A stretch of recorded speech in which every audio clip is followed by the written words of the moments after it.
வணக்கம் மக்களே! இன்றைக்கி நம்ம சேனலில் பட்டர் பீன்ஸ் பிரியாணி தாங்க பார்க்க போகிறோம். பட்டர் பீன்ஸில் பிரியாணியா அப்படின்னு ஷாக் ஆகுறீங்கன்னு புரியுது. இந்த பட்டர் பீன்ஸில் பொட்டாசியம் அண்ட் ஃபைபர் இருக்குங்க. அது மட்டும் கிடையாது, ஹார்ட்டுக்கு ரொம்பவே நல்லது. கொலஸ்ட்ரால் லெவலில் ரெடியூஸ் பண்ணுது, பிளட் ப்ரெஷரை கூட ரெகுலேட் பண்ணுது. அதனால் கண்டிப்பாக ட்ரை பண்ணுங்கள். இன்றைக்கி நம்ம பிரியாணி தாங்க இதை பச்சு பண்ண போகிறோம். இப்போ ஒரு குக்கரில் எண்ணெய், பட்டை, கிராம்பு, ஏலக்காய், சோம்பு இதெல்லாமே சேர்த்துக்கோங்க. அது கூடவே வெங்காயம், தட்டி வச்ச இஞ்சி பூண்டு சேர்த்துக்கோங்க. தக்காளி போட்டுக்கோங்க. அது கூடவே மஞ்சத்தூள், காரத்தூள், கரம் மசாலா, மல்லித்தூள், கறி மசாலா ஆட் பண்ணிக்கோங்க.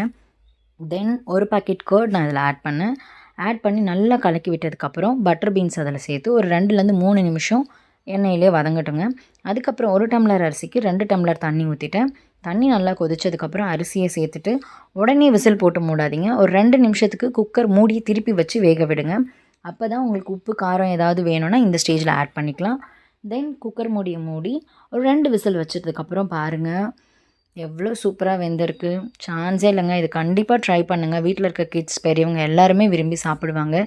நீங்களும் இதை ஒன்ஸ் பண்ணி டேஸ்ட் பார்த்துட்டிங்க, அப்புறம் அடிக்கடி இதை சமைப்பீங்க. இதை நான் ட்ரை பண்ணாலே ஹஸ்பண்ட் லஞ்சுக்கும் இதே தாங்க எடுத்துகிட்டு போவார். ஸோ நீங்களும் இதை ட்ரை பண்ணி பார்த்துட்டு ரெசிபி எப்படி இருக்குன்னு கமெண்ட்டில் சொல்லுங்கள். And also like and subscribe பண்ணுங்கள். பாய்.